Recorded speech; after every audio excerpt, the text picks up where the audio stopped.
Welcome to our channel. Motivate our soul. Please subscribe my channel. இந்த ரெண்டு பேரும் ஒரு போர்டுக்கு போய் பிரசன்ட் பண்ணணும்.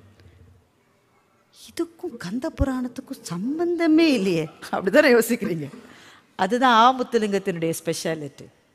நினைக்கவே முடியாத இரு துருவங்களை முடிச்சிடக்கூடிய மாபெரும் வித்தகர் தமிழ் மண்ணிலே இருக்கிற ஒரு எழுத்தாளர் இருக்க முடியும் என்றால் அது ஆமுத்துலிங்கம் ஒருவர் தான். எரிக்சனும் கதையினுடைய கதாநாயகனும் ஒரு போர்டுக்கு பிரசன்ட் பண்ணணும். ஒரு அணைக்கட்டை கட்டலாமா வேண்டாமா என்று பிரச்சனை. இவங்க ரெண்டு பேரும் கட்டக்கூடாதுன்ற ப்ரப்போசலை போர்டுக்கு பிரசன்ட் பண்ணுறாங்க. அந்த போர்டில் இருக்கிற முக்கியமான ஒரு ஆள் தான் அந்த அணைக்கட்டினுடைய கான்ட்ராக்டையே எடுக்க போகிறவர். அப்போ அவர் அணைக்கட்டை தடுப்பதற்கு அவர் ஒத்துக்கொள்வாரா? இருந்தாலும் என்ன மாங்காவா? ஒத்துப்பார் அவர் அணைக்கட்டை கட்டணும்னு இருக்காரு. எரிக்சனும் கதாநாயகனும் சேர்ந்து டேட்டாலாம் கொடுக்குறாங்க. ஏன் கட்டக்கூடாது? முதல் ஸ்லைடை ப்ரெசென்ட் பண்ண உடனே கதாநாயகன் எழுந்து இதில் ஒரு தப்பு இருக்குன்னு அவரே சொல்கிறார். அவர் தான் ப்ரெசென்ட் பண்ணுறார். இதில் ஒரு தப்பு இருக்குது. நீயே தப்பு இருக்குன்னு சொன்னால் எதுக்குப்பா போர்டோட டைமை வேஸ்ட் பண்ணுற? இல்லை, நாங்கள் கேல்குலேட் பண்ண போது நாங்கள் இந்த அணை வந்ததுனால என்னென்ன பிரச்சனை வரும் லிஸ்ட் பண்ணுற போது உன்னை மிஸ் பண்ணிட்டோம். எதை மிஸ் பண்ண? இந்த இடத்துல இருக்கிற சில உயிரினங்கள் அழிந்து போகும், இனிமேல் அவை பிறக்கவே வளரவே வாய்ப்பில்லை என்று இதில் போட நாங்கள் மிஸ் பண்ணிட்டோம் அப்படின்றார். முதல் தப்பை இவரே ஒத்துக்கொண்ட பிறகு மற்ற ப்ரெசன்டேஷனில் யாரும் எந்த கேள்வியும் கேட்கல. நீங்கள் சொன்னது தான் சரின்னு எல்லாரும் சேர்ந்து அணைக்கட்டை கட்டுவதை நிறுத்திவிட்டார்கள். இந்த எரிக்சன் கதாநாயகன்ட்ட கேட்குறேன், இந்த ஸ்ட்ராட்டஜி உனக்கு எப்படி தோணுச்சு? நீயே ஒரு தப்பு இருக்குன்னு சொன்ன உடனே அடுத்தது நிஜமாவே தப்பு இருந்தால் கூட எவனுமே கண்டுக்காமல் இருக்கானே, இந்த ஸ்ட்ராட்டஜி உனக்கு? இதுதான் கச்சியப்பர் எனக்கு சொல்லிக் கொடுத்த ஸ்ட்ராட்டஜி. இதுக்கு பிறகு தான் நாங்கள் என்ன செய்ய ஆரம்பித்தோம்னா, யாராவது ஆடிட் வராங்கன்னா அவங்க கண்ணுக்கு படுற மாதிரி நாங்களே 2-3 தப்பை வச்சுருவோம். அவங்க அதை கண்டுபிடிச்சு சந்தோஷமாக எழுதிக்கிட்டு போவாங்க. பெரிய பெரிய முதலைகள் உள்ளே இருப்பது அவர்களுக்கு தெரியவே தெரியாது. ஆமுத்துலிங்கம் தமிழுக்கு கிடைத்த கொடை என்று நான் புகழ்ச்சொற்களுக்காக சொல்லவில்லை. உண்மையிலேயே அவர் தமிழுக்கு, ஏனென்றால் தமிழ் எழுத்தாளர்களில்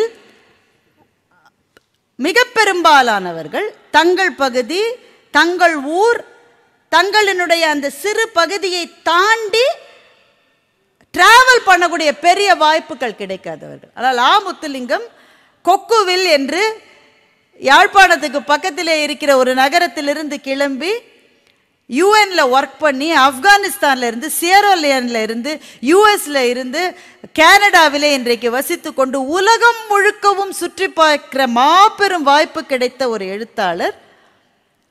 தமிழுக்கு கிடைத்திருப்பது ஒரு கொடை. அவர் ஒரு சாஃப்ட்வேர் பற்றி ஒரு புக் எழுதினார். மிகப்பெரிய ஒரு பப்ளிஷிங் ஹவுஸ் அதை பப்ளிஷ் பண்ணாங்க. அதை பப்ளிஷ் பண்ணி 3 மாதத்தில் அந்த சாஃப்ட்வேரோட அடுத்த வருஷன் வந்துருச்சு. இவர் இவ்வளோ கஷ்டப்பட்டு புக் எழுதி ஒரு பயனும் இல்லை. ஆனால் 20 வருஷத்துக்கு முன்னாடி அவர் எழுதிய அக்கா என்ற கதையை யாரோ அவரிடம் சொல்லி அந்த கதை இன்னும் என் நினைவில் இருக்கிறார். அதனால் தான் அவர் இலக்கியத்துக்கு திரும்பி வந்தார். இலக்கியம் சாகாதது என்று கண்டுகொண்டு ஆமுத்துலிங்கம் திரும்பி வந்தார். இப்போ இந்த கதை பாருங்களேன், இது மாதிரி ஒன்று படிக்கிற போது பளிச்சுன்னு ஒரு ஐடியா நமக்கு வாழ்க்கையை பற்றி கிடைக்கிறது இல்லை. இன்னொன்று இதை மாதிரி வேகமாக ஒரு உதாரணம் சொல்கிறேன், அதற்கு பிறகு நிறைவு பகுதி தான்.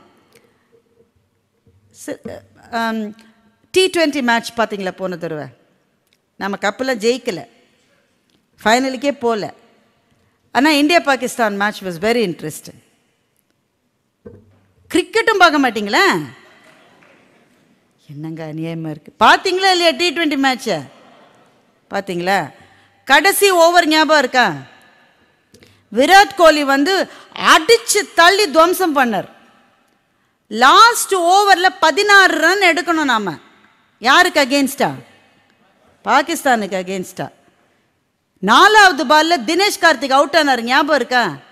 நமக்கெல்லாம் இதயம் வாய்க்கு வந்ததே, அடப்பாவி இப்போ அவுட் ஆயிட்டாங்க. அஸ்வின் வந்தார். அப்போதான் இருந்தது ஒரே ஒரு பால், 2 ரன் எடுக்கணும். முதல்ல அந்த ஓவரில் 16 ரன் தேவையானது, இவங்க எப்படி எப்படியோ எடுத்துட்டாங்க. கடைசி பாலுக்கு முந்தின பாலில் தினேஷ் கார்த்திக் அவுட் ஆன உடனே Ashwin Ravichandran came to bad.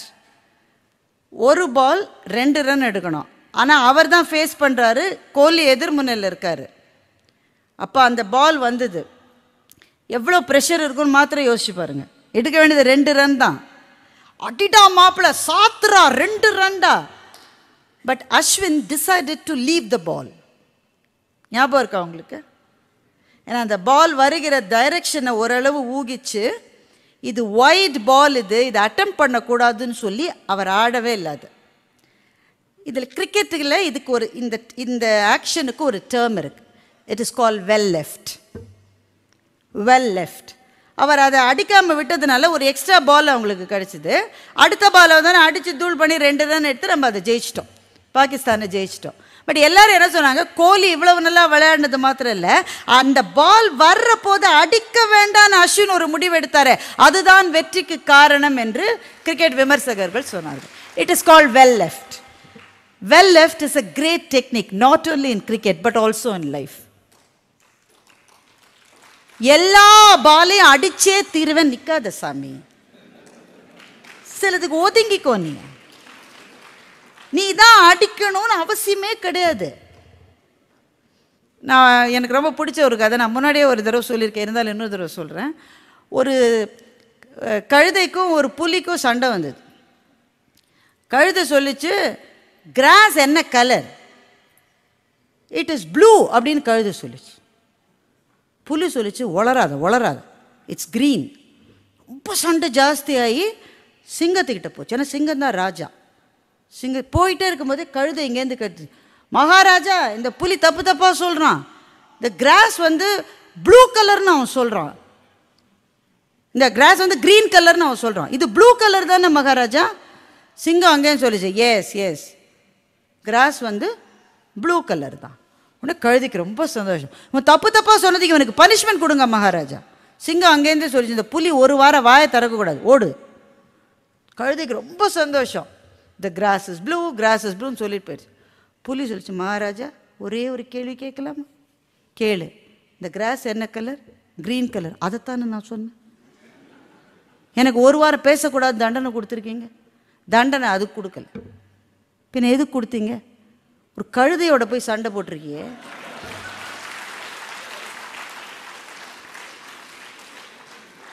நீ எவ்வளவு பெரிய ஒரு அனிமல், நீ உனக்கு எவ்வளவு சக்தி இருக்கு. அவனோட ஒரு நாள் முழுக்க நீ சண்டை போட்டிரு, அதுதான் போட்டியே. அந்த வழக்கை என்கிட்ட எடுத்துட்டு என் நேரத்தை வேற நீ வேஸ்ட் பண்ண. தண்டனை அதுக்காக. இதுதான் வெல் லெஃப்ட். சில பேர் அப்படித்தான் பேசிக்கிட்டே இருப்பான். ஆமாங்க நீங்க சொல்றது ரொம்ப கரெக்டுன்ட்டு அதோட விட்டுருவான். அப்படி எப்படி சார் சொல்றீங்க? அது உண்மை இல்லை சார்னா ஒரு 2 நாள் பேசுவோம். ஒரே ஒரு வார்த்தை சின்ன புன்னகையோட, நீங்க சொல்றது எப்பவுமே கரெக்ட் தான் அப்படின்னா ஒரு நேரம் மிச்சமாகும். புரிஞ்சுக்கோ, well left is very important. சில பேர் எல்லாத்துக்கும் தானே போய் நிற்பான். அது போகக்கூடாது. எதுக்கு யார் அனுப்பிச்சா அவன் சரியா அதை அடிப்பானோ அவன் அனுப்பிச்சிட்டு நீ தள்ளிடு. வெண்முரசில் ஜெயமோகன் இதற்காக ஒரு கதை எழுதியிருக்கார். அதோடு நம்ம நிறைவு செய்து கொள்ளலாம்னு நினைக்கிறேன். ரொம்ப இன்ட்ரெஸ்டிங்கான கதை. சில சமயம் வாழ்க்கையில் நமக்கு இந்த ஸ்ட்ராட்டஜி தேவை. எல்லா பாலையும் நீ அடிக்காதரா, மற்ற தள்ளி நில்றா, அவ்வளோதான். பாண்டவர்கள் அந்த அரக்கு மாளிகையில் அவங்கள கொல்றதுக்கு சதின, மகாபாரதம் தெரிந்தானுங்க, நல்ல வேலை. பாண்டவர்கள் அரக்கு மாளிகையில் கொல்லப்படுவதற்கான சதி செஞ்சிட்டாங்க. இவங்களுக்கு விஷயம் தெரிஞ்சிருச்சு. அங்கே யாரோ இறந்த மாதிரி செட்டப் பண்ணிவிட்டு இவங்க தப்பிச்சிட்டாங்க. தப்பிச்சவங்க நேர அஸ்தினாபுரத்துக்கு போகல, மறைந்து வாழ்கிறார்கள். மறைந்து வாழ்கிறதுனால அவங்க இறந்துட்டாங்கன்னு துரியோதனன் சகுனி அண்ட் கம்பெனி நினச்சிக்கிட்டு இருக்காங்க. அப்போ அடிக்கடி போய் திருதராஷ்டிரனை அரிச்சு பிடுங்குறாங்க. அவங்க தான் இறந்துட்டாங்களே, இளவரசு பட்டத்தை துரியோதனனுக்கு சூட்டி விடுங்கள். அவன் யோசிச்சுட்டே இருக்காரு. ஏன்னா 2 பேரில் மூத்தவன் தர்மன் தான், தர்மனுக்கு தான் சூட்டணும். ஆனால் தர்மன் இப்போ இருக்கானே தெரியலையே, யோசிச்சுக்கிட்டே இருக்கான். இப்போ போய் பிச்சை எடுக்கிறான். 1 வருஷம் ஆயிடுச்சு, 1 ஆண்டு முடிந்து போனது. இனிமேல் அவங்க உயிரோடு இருக்க வாய்ப்பு இல்லை. நீங்கள் எப்படியாவது துரியோதனனுக்கு இளவரசு பட்டது சரின்ட்டான் திருதராஷ்டிரன். அவை கூடிவிட்டது. இப்போ அமைச்சர்களுடைய ஒப்புதலை வாங்கிட்டாக்க இவனை இளவரசு பட்டம் சூட்டிடணும். இவன் இளவரசு பட்டம் சூட்டிட்டா அப்புறம் தர்மனுக்கு அந்த நாடு கிடைக்கிறதுக்கு வாய்ப்பே இல்லை. அப்போ கிருஷ்ணர் என்ன பண்ணுறாரு, இதை தடுக்கணும்னு முடிவு பண்ணுறார். உடனே நேர் அங்கே போய் என்ன நடந்தது என்றார். அதெல்லாம் செய்யல. அதுதான் வெல் லெஃப்ட். எல்லா இடத்துக்கும் நீ போகணுன்னு அவசியம் கிடையாது. இந்த பீமன் என்ன பண்ணா, வெளியில் வந்தவன் பகாசுரனை கொன்னுட்டான். பகாசுரன் கொல்லப்பட்டான். பீமனால தான் கொல்லப்படுறான். பகாசுரன் இறந்த விஷயம் இவங்களுக்கெல்லாம் இன்னும் வரல. கண்ணன் என்ன பண்ணா, தன்னுடைய அண்ணனான பலராமனிடம் போய், உனக்கு தெரியுமாண்ணா உன்னோட மாணவன் பகாசுரனை யாரோ கொன்னுட்டாங்கன்றான். பலராமர் கோபமே உருவானவர். கிருஷ்ணர் மாதிரி ஸ்ட்ராட்டஜிஸ்லாம் கிடையாது. என் மாணவனை யார் கொன்னதுன்னு நேர கிளம்பி திருதராஷ்டிரனுடைய கோர்ட்டுக்கு போயிட்டார். நீங்கள் இப்போ உள்ளே போக முடியாதுங்க, முக்கியமான வேலை நடந்துட்டு இருக்குன்னா அந்த ஆளெல்லாம் பிடிச்சி தள்ளி எல்லாரையும் மிதித்து உள்ளே போயிட்டார். ஏன்னா அவர் தான் துரியோதனனுடைய ஆசிரியர். அதனால் அவரை இவங்க அவமரியாதை செய்ய முடியாது. உள்ளே அழைக்கிறார்கள். வந்த உடனே துரியோதனனை பார்த்துக்க, என் மாணவனான பகாசுரனை நீ ஏன் கொலை செய்தார்னு இவ கேட்குறார். அவனுக்கு ஒன்றுமே புரியல. இல்லையே ஆசிரியரே, நான் கொலை செய்யவில்லையே. பகாசுரனை கொல்ல 3 பேரால் தான் முடியும். ஒன்று நான், 2வது நீ, 3வது பீமன். 3ல் ஒருத்தர் தான் கொல்ல முடியும். நான் கொல்லலை. பீமன் ஏற்கனவே செத்துட்டான். அப்போ நீ தானே பாக்கி இருக்க, நீ தான் கொன்னு இருக்க. துரியோதனன் சொல்கிறான், ஐயோ குருவே, நான் இந்த மாளிகையை விட்டே வெளியில் போகல, நான் கொல்லவே இல்லை. உடனே பலராமர் யோசிக்க, அப்போ ஒருவேளை பீமன் உயிரோடு இருக்கிறானோ? உடனே டமால் எழுந்து விதுரர் சொல்றாரு, பீமன் உயிரோடு இருந்தால் தருமனும் உயிரோடு தானே இருப்பான். திருதராஷ்டிரன் சொன்னாரு, கேன்சல்.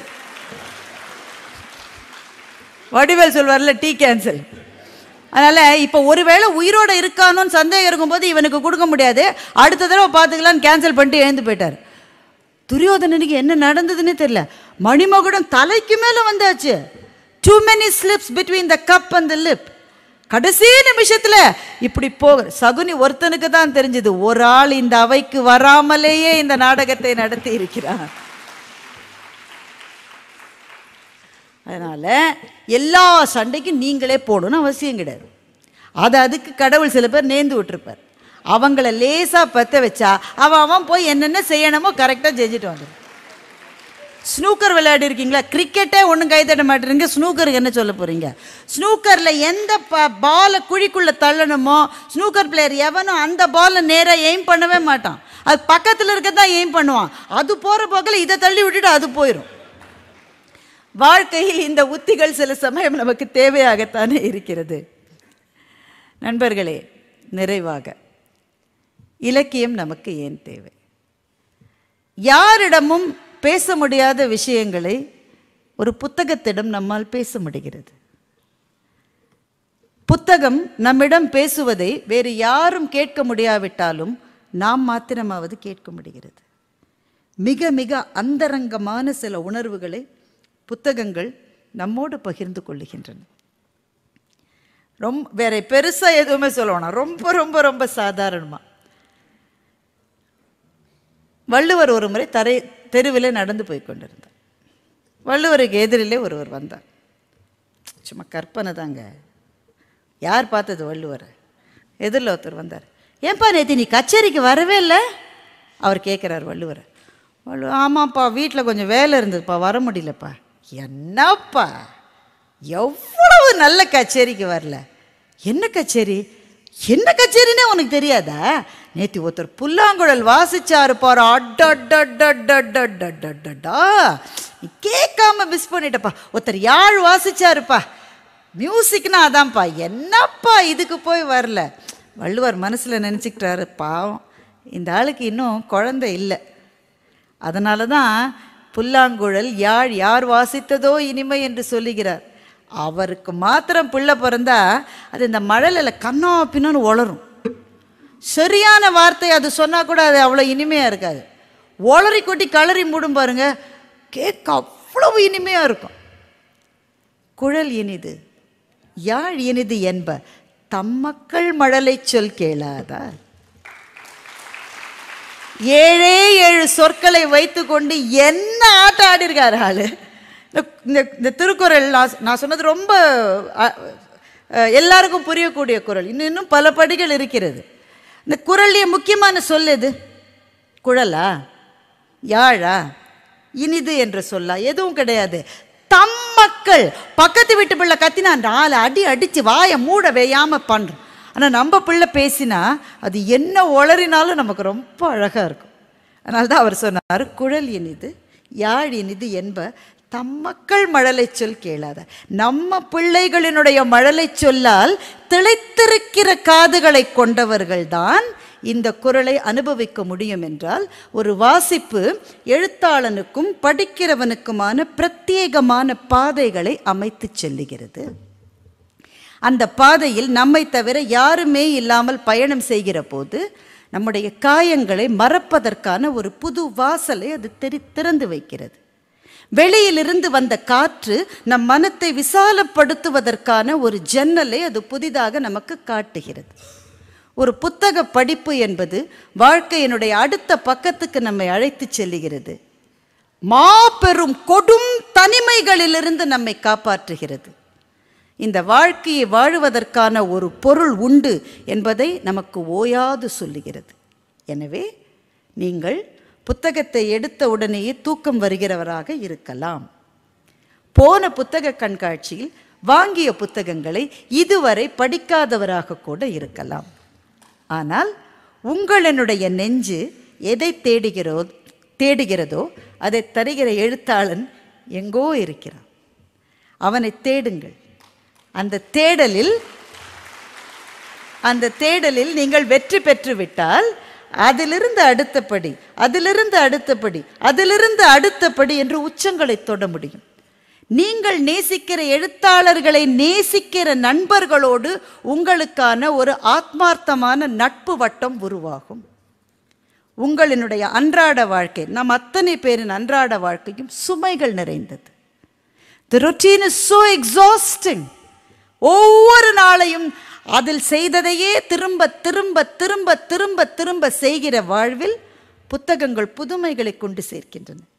கோயம்புத்தூரினுடைய நெரிசலான தெருவில் உட்கார்ந்து கொண்டு ரஷ்யாவிலே இருக்கிற ஸ்டெப்பி புல்வெளிகளில் பறக்கின்ற ஒரு உணர்வலைகளை உங்களுக்குள் ஏற்படுத்த முடியும் என்றால் அது புத்தகத்தால் மாத்திரமே சாத்தியம்.